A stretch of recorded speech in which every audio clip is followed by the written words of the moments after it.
दोस्तों, अगर जिनके भी दांत में प्रॉब्लम है, जिनके भी मसूड़ा फूल जाते हैं, वो प्लीज़ इनसे धोइए। आप लोग इस दातुन से इस दातुन को बढ़िया से देख लीजिए। ठीक है, आप सभी के पास में भी होगा। और इसे धोने से ना मसूड़ा का जितना भी प्रॉब्लम रहता है या दांत से जो हल्का हल्का ब्लड निकलता है वो सब बंद हो जाता है और पूरी तरह से ठीक हो जाएगा। क्योंकि दोस्तों, कुछ दिन पहले ना मुझे भी ये प्रॉब्लम था और मेरे भी दांत से हल्का फुल्का ब्लड निकलते थे और बार बार मसूड़ा फूल जाता था और मैं दवा खाती थी ना, फिर भी ठीक नहीं होता था। मैं बहुत दवा खाई लेकिन फिर नहीं ठीक हुआ। लेकिन जब मैं इस दातुन से धोने लगी ना, तब से पूरा बिल्कुल ही ठीक हो गया है। ये दोस्तों दांत के लिए ना नंबर 1 मतलब कि दवा, इसको जो भी मान लीजिए, दवा मान लीजिए या दातुन मान लीजिए, जो भी मान लीजिए आप लोग, ये बेस्ट और बेटर है। अगर आप सभी के दांतों में प्रॉब्लम है तो प्लीज़ आप लोग इससे धोइए। ब्रश से ना धो करके इस दातुन से आप लोग धोइए और देखिए आप लोगों को फ़ायदा तुरंत ही नज़र आएगा। क्योंकि मैं तो इसी से धोती हूँ दोस्तों, और मैं ब्रश यूज़ नहीं करती हूँ। मैं पहले ब्रश यूज़ करती थी लेकिन अब मैं ब्रश यूज़ नहीं करती हूँ। मैं इसी का यूज़ करती हूँ और मैं इसी से ब्रश करती हूँ। सो दोस्तों, आप सभी कैसे हैं? उम्मीद करती हूँ अच्छे होंगे। और ये जानकारी आप सभी को कैसा लगा? अच्छा लगा तो प्लीज़ कमेंट में बताइएगा। और जिन्हें भी इस दातुन के बारे पता है, जो भी इसके बारे में जानते हैं, वो प्लीज़ कमेंट कीजिएगा। और मैं ये मजाक नहीं, रियलिटी बोल रही हूँ। अगर मेरी बातों पे यकीन नहीं है तो आप लोग इसका यूज करके देख सकते हैं। जिन्हें भी दांत में प्रॉब्लम है, जिनके भी मसूड़ा फूल जाते हैं या हल्का फुल्का जो ब्लड निकलता है दांत से, वो इसका यूज करें। और मैं गारंटी लेती हूँ दोस्तों कि आपको बिल्कुल ही ठीक हो जाएगा। क्योंकि मुझे ठीक हुआ है तो आप सभी को भी ठीक होगा। और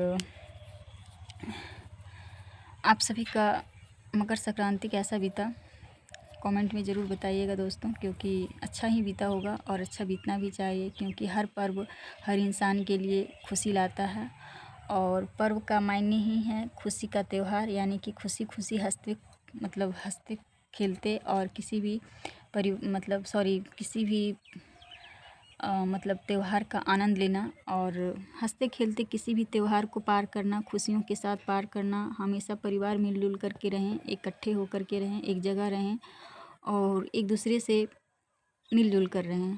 क्योंकि दोस्तों, अगर आप सभी दूसरे का दर्द को समझिएगा तो वो भी इंसान आपके दर्द को समझेंगे। लेकिन ऐसा होता नहीं है, हकीकत में तो ऐसा होता नहीं है। लेकिन लोग कोशिश करते हैं कि मैं मिलजुल करके रहूं, लेकिन ऐसा होता नहीं दोस्तों। बहुत कम ही होता है कि किसी घर में हर इंसान मिलजुल करके रहते हैं। और ऐसे तो रहते हैं, अपने घर में तो सभी रहते हैं। लेकिन पता नहीं इस समाज को क्या हो गया है, लोग बहू के साथ इतना अपराध क्यों करते हैं, मुझे समझ में नहीं आता है। मेरी बातों को थोड़ा देर के लिए किन्हीं को बुरा लग सकता है, क्योंकि मैं हर बात पे बहू का यूज करती हूँ और बहू के बारे में मैं सपोर्ट करती हूँ। क्योंकि दोस्तों, मेरा सपोर्ट करने का मतलब ये है कि हर बहू के साथ ऐसा होता है। क्योंकि जिसका घर अच्छा रहे, जिसका परिवार अच्छा रहे, जिसका पति अच्छा रहे, वो कभी भी अपनी फैमिली, अपने घर का शिकायत नहीं करेगी या फिर अपने घर, अपने फैमिली के बारे में नहीं बोलेंगी। लेकिन ऐसा नहीं होता है। 100% में 95% महिलाएं क्रोधित रहती हैं। इसलिए रहती हैं क्योंकि उनका घर परिवार सही नहीं मिलता है। और डिपेंड करता है दोस्तों उनके पति पर। अगर जिनका पति सही है ना, उनके परिवार वाले कितने भी बुरे हैं ना, तो उन पर कोई असर नहीं पड़ता है। क्योंकि उनके जो पति हैं ना, वो सपोर्ट करने वाले हैं। और जिनका पति सपोर्ट नहीं करने वाले हैं ना, वो उस औरत के घर में, उस औरत के ससुराल में अगर सारे परिवार सही हैं ना, फिर भी वो कभी खुश नहीं रह सकती हैं। क्योंकि एक औरत के लिए सबसे बड़ा साथ देने वाला, या यूँ कहें कि सबसे बड़ा जो जीवन साथी के रूप में जो लोग आते हैं या जो शादी होती हैं, तो लोग बोलते हैं कि जीवन साथी है, जीवन भर का साथ निभाना। जीवन साथी का मतलब होता है जीवन भर का साथ निभाना। अगर आप किसी को किसी के घर से लेकर के आए हैं तो उन्हें प्लीज़ उनका सपोर्ट कीजिए, उनका साथ दीजिए और उनकी खुशियों में हमेशा खुश रहें। ये नहीं कि उनकी खुशी में आपको किसी तरह का दिक्कत हो, ऐसा नहीं होना चाहिए। क्योंकि एक औरत तभी खुश रह सकती है जब उसका पति उसको खुश रख सकता है।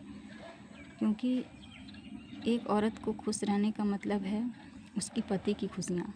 अगर उसका पति खुश है, अगर उसका पति उसको खुश रख रहा है, उसको सपोर्ट कर रहा है, तो वो औरत पे किसी भी चीज़ का कोई प्रभाव नहीं पड़ता है।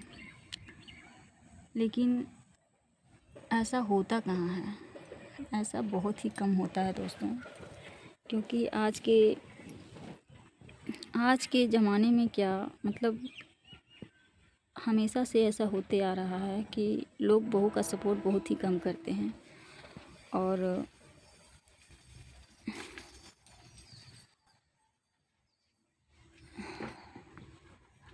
लोग बहू का तो सपोर्ट कम करते ही हैं, लेकिन साथ में उनके जो पति होते हैं ना, वो भी उनके खिलाफ़ हो जाते हैं। कुछ दिन तक प्यार मोहब्बत दिखाते हैं, अपनापन दिखाते हैं, 6 महीना, साल भर, 2 साल, लेकिन धीरे धीरे उनके पति भी उनसे दूर होते जाते हैं।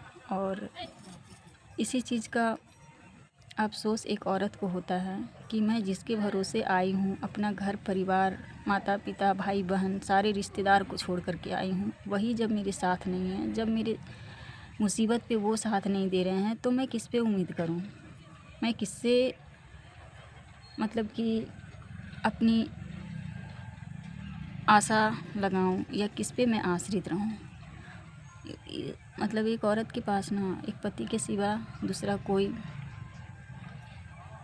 सहारा नहीं होता है। और एक औरत के लिए दोस्तों उसका घर परिवार बहुत मायने रखता है। लोग कहते हैं ना कि बहू ख़राब होती हैं, बहू ख़राब नहीं होती हैं, उसे माहौल ख़राब कर देता है। उन पे लोग जब अत्याचार करना स्टार्ट कर देते हैं ना, तो अच्छी अच्छी औरतों का दिमाग ख़राब हो जाता है, और वो